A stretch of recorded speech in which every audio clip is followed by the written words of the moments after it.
अब बात करते हैं नीट परीक्षा में ऑल इंडिया कोटा की 15% सीटों पर ओबीसी कोटा को लेकर चल रहे विवादों के बारे में। दरअसल एनटीए द्वारा नीट यूजी की तारीख घोषित करने के बाद बिहार के नेता प्रतिपक्ष तेजस्वी यादव ने एक ट्वीट किया था, जिसमें उन्होंने लिखा था कि मोदी सरकार क्यों नहीं चाहती कि पिछड़े वर्गों के छात्र डॉक्टर बने। आखिर भाजपा को देश के 60% से अधिक आबादी वाले पिछड़े और अति पिछड़े वर्गों से नफरत क्यों है?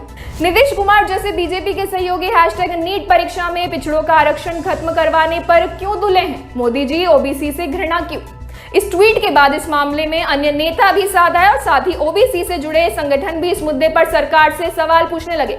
हाल ही में मानसून सत्र से पहले हुई राजग और सर्वदलीय बैठक में वाणिज्य राज्य मंत्री अनुप्रिया पटेल ने यह मामला उठाया था। उन्होंने गृह मंत्री और प्रधानमंत्री को व्यक्तिगत स्तर पर भी पिछड़ा वर्ग में नाराजगी का हवाला देते हुए इस मामले में हस्तक्षेप की मांग की थी।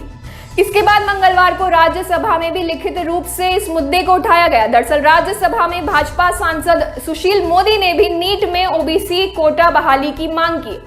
राजनीतिक पार्टियों द्वारा दावा किया जा रहा है कि 2017 से लेकर 2021 तक 11,000 ओबीसी छात्रों को आरक्षण का फायदा नहीं मिल सका है और ये सीटें सामान्य वर्ग के छात्रों को मिली।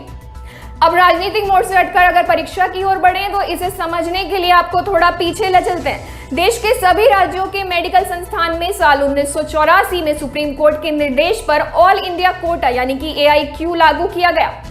ये ऑल इंडिया कोटा राज्य के अधीन आने वाले मेडिकल कॉलेज में सीटों का वो हिस्सा है जो राज्य के कॉलेज केंद्र सरकार को देते हैं। सुप्रीम कोर्ट ने अपने निर्देश में कहा था कि सभी राज्य अपने मेडिकल कॉलेज की 15% अंडर ग्रेजुएट सीटें और 50% पोस्ट ग्रेजुएट सीटें केंद्र सरकार को देंगी।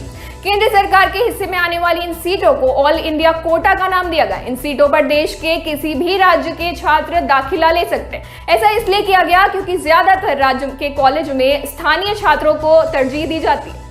ऑल इंडिया कोटा की सीटें बांटने और काउंसलिंग का काम केंद्रीय स्वास्थ्य सेवा महानिदेशालय यानी कि DGHS करता है। इसके इतर जो सीटें राज्य के हिस्से होती हैं उन पर राज्य सरकार के अधिकारी काउंसलिंग करते हैं। ये सीटें ज्यादातर राज्य के छात्रों को ही आवंटित की जाती हैं। साल 1985 से 2007 तक ऑल इंडिया कोटा की सीटों पर आरक्षण का कोई प्रावधान नहीं था। साल 2007 में सुप्रीम कोर्ट ने ऑल इंडिया कोटा में आरक्षण लागू किया और राज्य सरकार की तरह ही केंद्र सरकार के हिस्से की सीटों पर भी आरक्षण लागू करने के निर्देश दिए। इसमें 7.5% आरक्षण SC के लिए है और 15% आरक्षण ST के लिए। यहाँ OBC को दिए जाने वाले आरक्षण का जिक्र नहीं किया गया। इसके बाद साल 2010 में मेडिकल काउंसिल ऑफ इंडिया यानी कि MCI नीट परीक्षा का रेगुलेशन लेकर आई और नीट को देश भर में पूरी तरह लागू साल 2017 में किया गया। अब किसी भी छात्र को मेडिकल कॉलेज में दाखिला लेने के लिए नीट की परीक्षा देनी पड़ती है और इसके कट ऑफ से ही ऑल इंडिया कोटा के तहत दाखिला मिलता है। लेकिन अगर कोई ओबीसी छात्र राज्य सरकार के मेडिकल कॉलेज में ऑल इंडिया कोटा के तहत दाखिला लेता है तो उसे 27% आरक्षण का फायदा नहीं मिलता है। आपको बता दें कि साल 2020 में जब ये सवाल मद्रास हाई कोर्ट में MCI से पूछा गया तब मेडिकल काउंसिल ऑफ इंडिया ने कहा ऑल इंडिया कोटा में केवल अनुसूचित जाति और जनजाति को ही आरक्षण दिए जाने का प्रावधान है। इसमें अन्य पिछड़ा वर्ग को आरक्षण नहीं दिया जा सकता। ये नियम सुप्रीम कोर्ट के साल 2007 के आदेश के आधार पर बनाए गए थे। जब तक सुप्रीम कोर्ट इस वर्तमान प्रक्रिया में बदलाव नहीं करता है ये प्रक्रिया ऐसे ही चलती रहनी चाहिए। हालांकि हाई कोर्ट ने मेडिकल काउंसिल की दलीलों को खारिज कर दिया था। कोर्ट ने कहा था कि ये कोई संवैधानिक या कानूनी रुकावट नहीं है जिस वजह से ऑल इंडिया कोटा में ओबीसी आरक्षण रोका जाए। इसके साथ ही मद्रास हाई कोर्ट ने केंद्र को 5 सदस्यीय एक कमेटी का गठन कर ओबीसी आरक्षण ऑल इंडिया कोटा में कैसे लागू करना है इसे तय करने को कहा था। अब बात करें साल 2021 की तो नीट परीक्षा के साल 2021 के नोटिफिकेशन में केंद्र सरकार ने इस पूरे मामले पर अपना रुख साफ करते हुए कहा है कि 5 सदस्यीय कमेटी की रिपोर्ट केंद्र सरकार को सौंप दी गई है और इसे सुप्रीम कोर्ट को सौंपने का फैसला लिया गया है। दरअसल सुप्रीम कोर्ट में 2015 के एक दूसरे मामले में सुनवाई चल रही है।